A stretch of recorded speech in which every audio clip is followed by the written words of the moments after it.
Pandemic is a game that requires a little presentation together with Carcassonne, Ticket to Ride, Cells of Catan, like we called it in my days.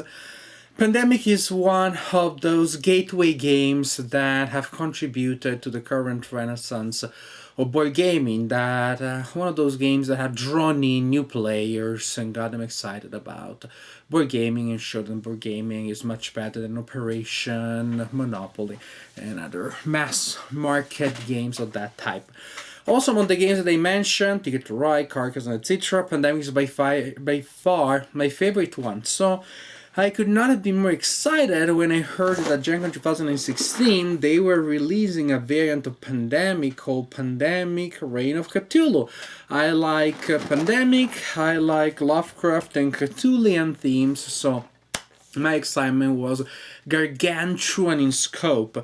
However, the stars were wrong, were misaligned. That day at Gen Con I picked up Reign of Cthulhu, Z-Man games at their booth, and several other games, and as I was rearranging the games in my bag and I put in the new acquisitions, something happened. Then I came home and the game was not there. I don't think somebody stole it. I think in the excitement moving games around, I simply left my copy of Reign of Cthulhu there at the booth.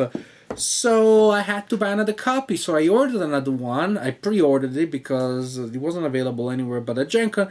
And only now, only 2 days ago, I finally received my copy. So that tells you, wow, how much I've been waiting to play this game finally. Finally played it in the last 2 days. I played it a lot. I played it solo and I played it with my daughter Amelia, who is 6 and loves Cthulhu. She loves Cthulhu. I'm not saying that she loves the fiction about Cthulhu. She loves the guy, dude, the monster, the god. She thinks that's a good guy, and actually there's one thing, she was really, really upset by the fact that Cthulhu here is represented as a bad guy. She likes Cthulhu, and she didn't like the idea that Cthulhu was the bad guy that we were fighting. So since in the game, one of the ways you lose the game is if Cthulhu wakes up, I kind of recast the story as if, no, we're trying to prevent him, to wake him up because he needs a nap, and we love him so much, and so we want to be on his side, and all these other people are annoying him and want to wake him up. So turning the game into, let's protect Cthulhu's well-deserved nap, as opposed to Cthulhu's going to awaken and destroy the world, I was able to play with my daughter. Pandemic Reign of Cthulhu is like Pandemic, but instead of diseases, you have cultists that are trying to summon monsters from outer space, ancient, unspeakable horrors.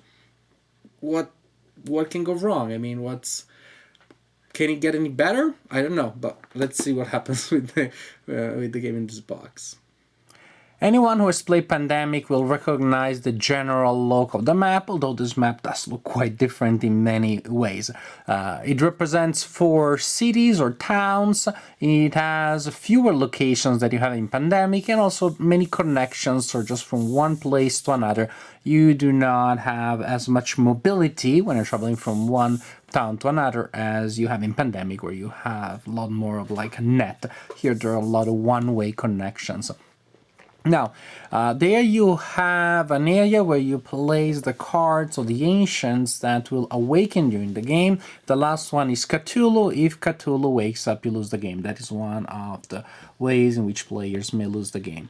We have 2 decks of cards, one representing the clues that the players will use to stop the cultists, to prevent the elders from awakening, but mainly the point is you're trying to seal the gates, and that is what prevents too many elder gods from awakening and prevents you from losing the game. So you're trying to seal the gates. There are 4 gates on the board. One is here, one is here, one is here, and one is there. 4 tokens to represent a sealed gate. The clues, similarly to what you have in Pandemic, represent locations. Here you are trying to put together 5 cards of the same color, and you're trying to be in the gate of the town of that color, yellow, red, purple, or green. Then you spend 5 cards of that color in that gate, and you seal the gate. This deck also has other two types of cards mixed in. One is relics, some of these ancient relics, not all of them, so you have some replay value there. And these allow you to perform special actions to gain special benefits. Also, the evil stirs that makes the game become more dangerous, more deadly for you. Simply speeds up the operations of the cultists and the awakening of the big gods there. Then you have a deck of cards here similar to what you have in Pandemic. This is used to represent the spawning of new cultists and new shoggoths on the board. The shoggoths are bigger than your regular cultists. Yeah, you have your regular cultists. They'll be on the board in a similar way to the diseases in Pandemic. The shoggoths are placed on the board by special actions, special game effects. And then also the shoggoths will move and try to reach the gates.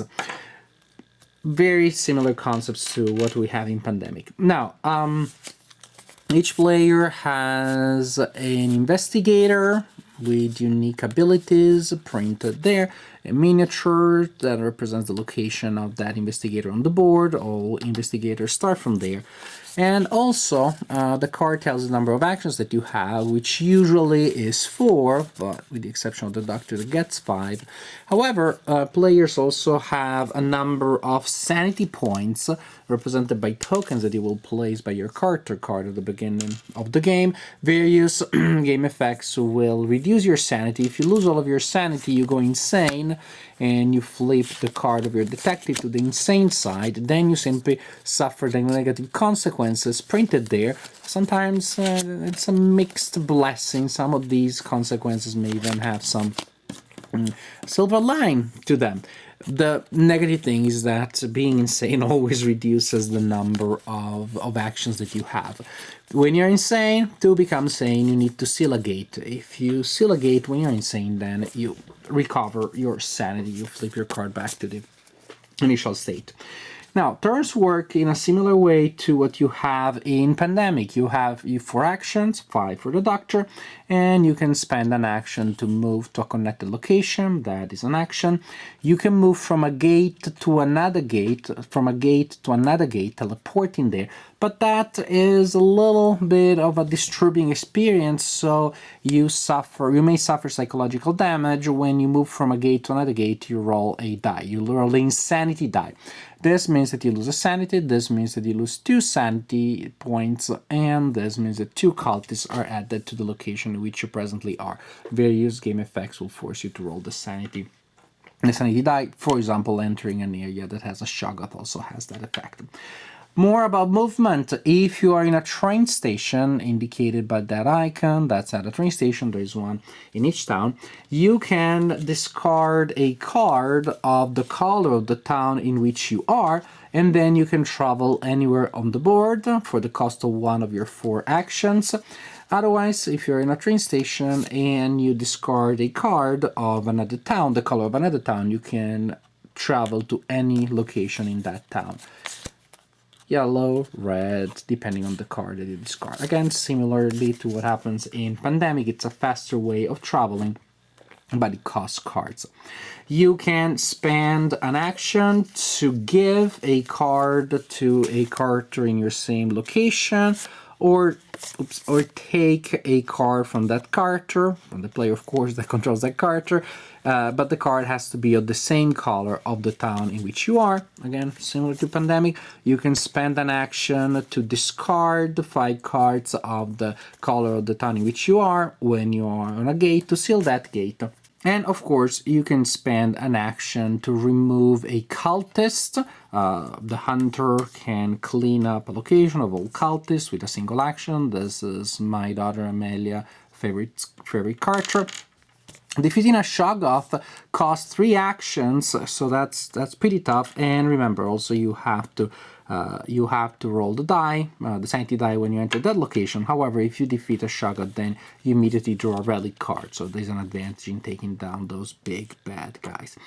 After a player has completed their actions, so the player draws 2 cards from here, so you get more clues to seal your gate, you may get a relic, hooray, but alas, somewhere in there will be 4 cards that will make evil stir. And you simply follow the instructions on the card, top to bottom. First, the player that draws the card fights the madness, so rolls the sanity die.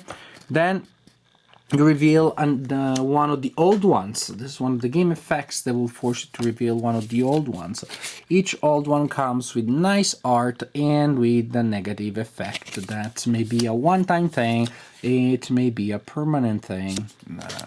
The ancients awaken from left to right, and again, if the last one, who is always Cthulhu, one of them just flee off the table. That was almost supernatural. If the last one, that is always Cthulhu, awakens, you lose the game. So that's the second step of the evil stirs. Then a Shoggoth appears. You draw a card from the bottom of the summoning deck and you place a Shoggoth there. And then pandemic, or I should say traditional pandemic style, you shuffle the discard pile from the summoning deck and you put it on top of the summoning deck. The summoning deck is the deck of locations that are drawn after a player has drawn 2 cards from the clue deck. So after that, you draw cards from this deck. Again, there is a discard pile. When evil stirs, so the discard pile is shuffled and put on top. After you drew clue cards, you draw summoning cards, and the number is represented by the number and after the rightmost elder god that just awakened. So 2 for the time being. If this other one, if the Shudmel wakes up, then from that moment on we have 3, 3, and 3. And when Cthulhu wakes up, there's no need to draw cards anymore because the world falls into madness and darkness, and so on and so forth. So simply draw cards, and in each location indicated by a card that you drew, you add a cultist. You add a cultist, the diner, and the green towel, and so on and so forth. If you have 3 cultists in a location and a card instructs you to place another cultist there, they do not, you do not have an epidemic, but you simply flip the next card. They perform a rite. There are enough cultists around to perform a rite and to summon or awaken one of the big bad guys. If a card that you just drew from that deck has the symbol of a Shoggoth at the bottom, then all Shoggoths on the board, if there are any, move by 1 space closer to the closest gate that they can find. Closer to the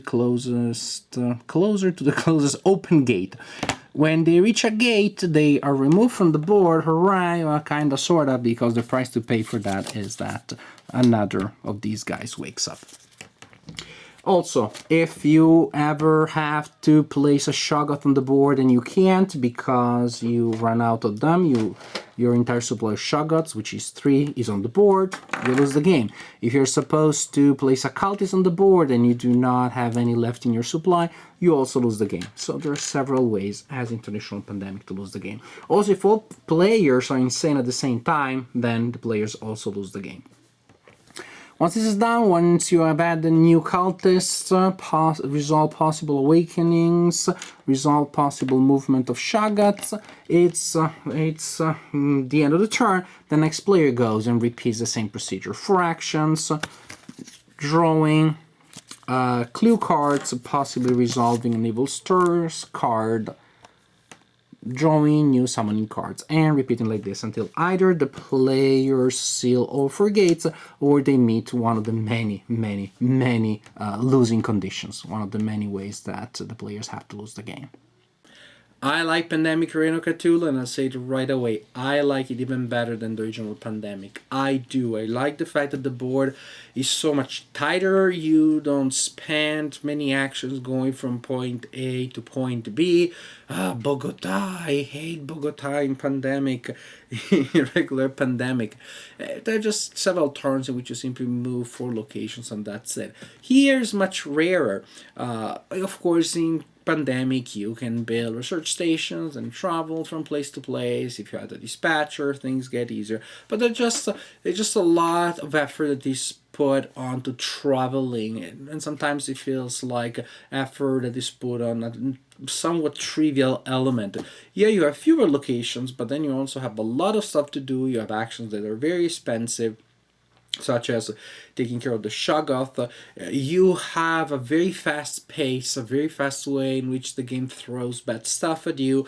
You had the fact that the outbreaks in Pandemic are just, well, another outbreak. They simply make you get closer to defeat, whereas here pretty much the mechanical relative on outbreak there here is the summoning of one of the gods, and so here that causes certain effects, triggers certain effects. My impression is just that while Pandemic has a lot of movement plus other actions, here you have a variety of actions that you can perform and that the game throws at you. You can perform in the sense of, again, simply the actions that you do. There are many more things that you'll do, or you will do things other than movement more often. When you do fly, that's what in Pandemic is flying. Here's traveling by station. That is the same. But then you also the gate movement, which I like very much because it's a tough choice, because it can be risky, because it can lead you to insanity. I like the variety of things that happen in the game, both from the point of view of the things that you trigger and cause and perform in the game, and the things that the game does. The movement of the Shoggoths, the effects that come from the awakening of the Elder Gods. A lot more tension. The game can be, well, the difficulty can be adjusted. We played it maybe 4 times, Method and I, before we were able to win at the easiest level, and then we're gonna play more now at the harder levels. And there are the ways then of tweaking the design and making it more and more punishing as you go along, as you learn the game, you become familiar with it, it'll become easier, and so you can adjust the difficulty so it remains fresh and interesting. I can easily see how expansions can be added to add new layers, keep the design fresh after a while, adding new gods, adding new monsters. Yes, we had the Shoggoths, so can't we have Amigo? That would be a great addition. Can we have some goals? And so on and so forth. You can have new detectives, new characters, etc., etc. It's not something that has to do with the design specifically, but just with the publisher. It's fun and nice to have new, fresh art in a game about Cthulhu, because Fantasy Flight Games has given us fantastic games about Lovecraftian themes and fantastic art, but you know that by now there's a certain degree of recycling that they do with the art, and some of the art in their Lovecraftian games, you have seen it several times in different guises, in different ways. Here, well, I guess Aziman couldn't just, use the same art. They came up with their own, and it's very nice. It's a different take. It's less colorful, a little darker in tone. The palette is less has less variety in it, but it definitely to me fits with the gloomy theme of the story. So mechanically, I like it very much. I like how tight the design feels, the variety that you have within such a compact, within such a really, I wouldn't say minimalistic, but it really is a sense of concentration. Everything, because everything happens around the same small net of things. The detectives are never far from one another. Everything seems close to you, but there's still a lot of stuff that you have to do. So there's a sense of focus, there's a sense of concentration within which there's a large variety of action that occurs. The decision tree is interesting. The things that you want to do are many, so you have many tough choices. So the choices, the space of decision is definitely interesting. The components are beautiful, with the miniatures of the cultists rather than the cubes. The visual, the tactile, the experience from the point of view of the components is enhanced from the original Pandemic. So to me, comparing the two games, this one is the better one. It may be that is because of my personal devotion to Lovecraftian literature, but I believe that also simply mechanically and component-wise, the game is just more engaging and more entertaining, while retaining the overall general flavor of Pandemic. Again, it's like Pandemic, just better and with more monsters. And usually things that are good without monsters tend to be better with monsters in them. Pandemic, Reign of Cthulhu. If you like the original Pandemic, give it a try. It is not so similar that it's just, a rethemed version. You won't feel like you're playing the same game with miniatures of cultists rather than cubes. But it has enough original flavor that you will probably start playing the game quickly and easily. It will be easy for you to find the things that you enjoyed in regular Pandemic in here, but there is enough new stuff that this game doesn't feel like a repeat of the original one. And personally, I find Pandemic Reign of Cthulhu superior to the original. Pandemic Reign of Cthulhu by Zeman. Give it a try. It's a really impressive game.